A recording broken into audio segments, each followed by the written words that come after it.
আসসালামু আলাইকুম, সবাইকে রমাদান মোবারক। সবাই কেমন আছেন? আশা করি ভালো আছেন। আলহামদুলিল্লাহ আমরাও ভালো আছি। তো এখন এই যে চুলায় ছোলাটা বসিয়ে দিয়ে আলুটা বসিয়ে দিয়ে আমি একটু নিচে যাব, কিছু শুকনা বাজার সদাই করতে হবে, শেষ হয়ে গেছে। আর এখানে এই যে সবজিটা কাইটা রাখছি, আইসা আর কি রান্নাবান্না করবো। আগে বাইরের কাজটা শেষ করে আসি, সন্ধ্যার পর আর কি এগুলো আমি করতেছিলাম কাজকর্ম। তো এই তো বাইরে থেকে চলে আসলাম। আমাদের যে বাসার নিচে আর কি দোকান, ওইখান থেকেই কিছু শুকনা সদাই কিনে নিয়ে আসলাম। তো এই তো আমার ছোটো মেয়ে আর কি বের করতেছে।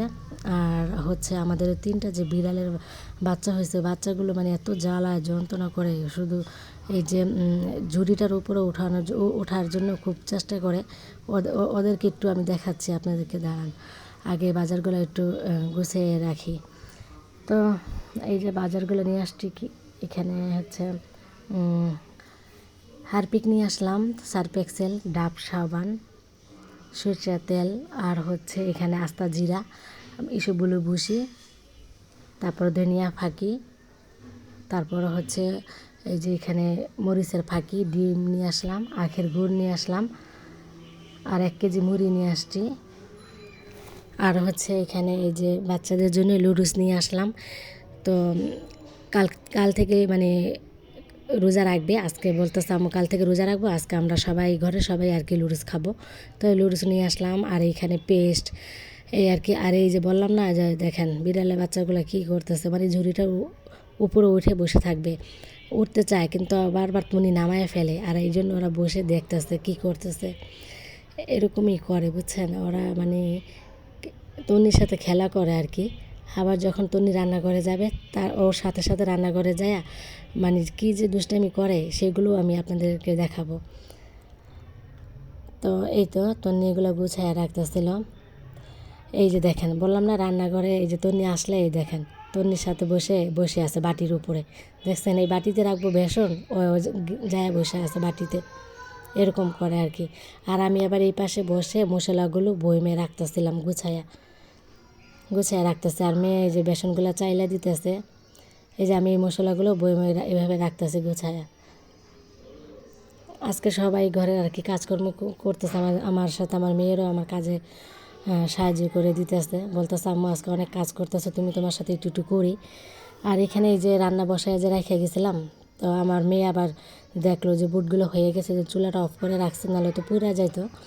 তো যাই হোক, তো এই তো আলুটা সিদ্ধ হয়ে গেছে। তারপরে ডালটা ভিজায় রাখছিলাম, ডালটা আমার মেয়ে ব্লেন্ডার করে দিবে। আর আমি ছোলাটা ধুয়ে টুয়ে পানি ঝরার জন্য রেখে দিব। তারপর বাটিতে কীভাবে রাখি ফ্রোজেন করে, ওগুলো আপনাদের সাথে শেয়ার করব।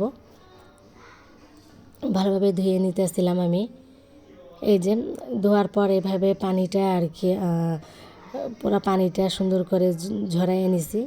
পানি এখন নাই, এই জন্য আমি সুন্দর করে বাটিতে এভাবেই রেখে দিব। 2টা বাটিতে রাখলেই হবে, বেশি তো ছোলা না, এখানে আধা কেজি করে আর কি ভিজাইছি। আর এই যে ডালটা ব্লেন্ডার করে দিয়েছিল, তো ডালটাও ব্লেন্ডার হয়ে গেছে, ছোলাটাও এগুলো সব রেডি হয়ে গেছে। এখন আমি আর কি এগুলো রেখে দিব, একটু পরেই রাখি। তার আগে আমি ওই যে আলু চপটা আর কি রেডি করে রাখবো, একসাথে ডিপে রাখতে হবে। আলু চপের জন্য আমি এই যে পেঁয়াজটা সুন্দর করে লাল লাল করে ভাজলাম, যে আলু ভর্তাটা যেন সুন্দর হয়, আলু চপটা, এই আর কি। তো এখানে কিছুটা পেঁয়াজ আমি আবার রেখে দেবো ডালটা বাগার দেওয়ার জন্য। ডালটা আমি মুসুরির ডালটা রান্না করেছি, তো এখন ডালটা বাগার দিব। তার আগে কিছুটা পেঁয়াজ আমি উঠায় রাখি বাটিতে। ওই যে বললাম যে আলু চপ বানাতে হবে, আলু চপটা বানিয়ে আমি ডিপে রেখে দিব। যখন একটু শক্ত হয়ে যাবে, তখন বাটিতে রেখে দিলে তারপর প্রতিদিন বিকেলে আমি শুধু ভাজলেই হবে, আর কিছু করতে হবে না। একটু আগায় রাখলাম আর কি, রেডি করে রাখলাম, এই আর কি। আর কিছু বেশি কিছু না। তো এখানে আমি মুরগিটা বসায় দেব। মুরগির জন্য মশলাটা ভালোভাবে কষিয়ে নিতে আসি। আর মশলাটা একটু অন্যরকম লাগতেছে না, কালারটা অন্যরকম রাখা দেখানোর কারণটা হচ্ছে ওই যে আমি আবার না চুলাতে পেঁয়াজটা দিয়ে আমি আবার ডাইনিং রুমে অন্য কাজ করতেছিলাম, এখান থেকে পেঁয়াজটা একটু পুড়ে গেছিলো, এই জন্য কালারটা যেমন কেমন জানি কালো কালো লাগতেছে। তো যাই হোক, তারপরে এখানে এই যে বুট আর হচ্ছে বুটের ডালে আর কি, বুটের ডাল আর মটরশুঁটি কিছুটা দিলাম এর সাথে। দিয়ে আমি এখন একটু ভালোভাবে কষিয়ে নিব, তারপর মুরগিটা দিয়ে দিব। আজকে মুরগিতে আলু দিব না, আজকে বুটের ডাল দিয়ে মটরশুঁটি দিয়ে সুন্দর করে মুরগিটা রান্না করে নিব। তারপর হচ্ছে আমি এখন তরকারিটা বসিয়ে দিয়ে আমি আর কি মশলা বাটবো।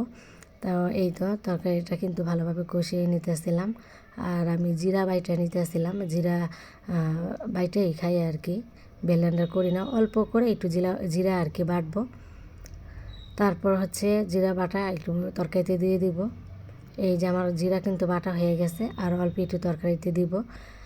তো এই তো, আর আদা রসুন আগে থেকে ব্লেন্ডার করা ছিল, শুধু একটু জিরা বাইটা নিলাম। তো বাটা শেষ, এভাবে একটু একটু করে বাটলেই হয়ে যায়। আর আমি জিরা ফাঁকি খাই, জিরা ফাঁকি করে নিই, ফাঁকি আসতে তারপরে একটু বাইটাও নিলাম যদি লাগে এই জন্য। আর এখানে এই যে বেশি করে শুকনা মরিচ ভাজলাম, ভেজে তো এই যে ভর্তাটা বানিয়ে নিতেছি। এটা হচ্ছে আলু চপের জন্য রেডি করে নিতেছি, কালকের জন্য আর কি। তো অনেক ঝাল দিতেছি, যেহেতু আমার বাচ্চারা ঝাল খাওয়া শিখে গেছে, এখন আর চিন্তা নাই। তাই একটু বেশি করে ঝাল দিয়ে আলু চপ, এই যে আলু চপটা বানিয়ে নিলাম। আর এখানে এই যে ডালগুলো আমার মেয়ে ব্লেন্ডার করে দিয়েছে, আর বুটগুলো তো আমি আর কি ধুয়ে এই যে বাটিতেই রাখলাম। এভাবেই সব আর কি আমি ডিপে রেখে দিব।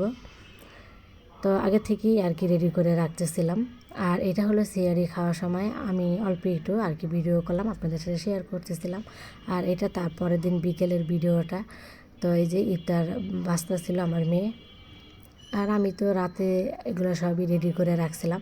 তো এখন ফ্রিজ থেকে বের করে তারপর আর কি কিছুক্ষণ রেখে দিয়েছিলাম, বরফ ছাড়ার পর আর কি এখন এই যে ইফতারগুলো এক এক করে ভেজে নিতে আসছে আমার মেয়ে। তো আমি অন্য কাজ আর কি করে নিতেছি, অন্যান্য কাজগুলো করতেছি। আজকে মেয়ে ইফতারি আর কি ভাজতেছিল, আমি একটু দেখা দিলাম আর কি যেভাবে করো। আর হচ্ছে এখানে এই যে এই পাশে আর কি আমি কিছু থালা বাসন ছিল, তো ওইগুলো আমি ধুয়ে নিতেছি, মেয়ে ইফতারগুলো ভাজতেছে। তো আলু চপ আর হচ্ছে বেগুনি ভাজা হয়ে গেছে, এখন এই যে পেঁয়াজিগুলো ভাজা নিতেছে। আর ওই যে তেলে ছিটা যাবে, তো এই জন্য আর কি পেঁয়াজুটা দিয়ে দূরে সরে যাইতেছে, যেন তেলে ছিটাটা ওর গায়ে না আসে এরকম। মানে নতুন নতুন যা হয় আর কি, নতুন নতুন চুলার দ্বারা এসে রান্নাবান্না শিখতেছে, তাই এরকম করতেছে। আর আমরা তো রান্নাবান্না করতে করতে পুরন হয়ে গেলাম, আমাদের কোনো সমস্যা হইলেও হয় না, তাই না? মানে আমরা পড়তে শেষ, শরীরে কত পোড়া দাগ যা আছে তার কোনো হিসাব নাই। তো যাই হোক, এখন এই যে ইফতারগুলো সব রেডি করে নিয়ে আমরা বসলাম, একটু পরে আজান দিয়ে দিবে। তো সবাই একসাথে নিচে বসে ইফতার করে নিব। সবাই ভালো থাকবেন, আসসালামু আলাইকুম।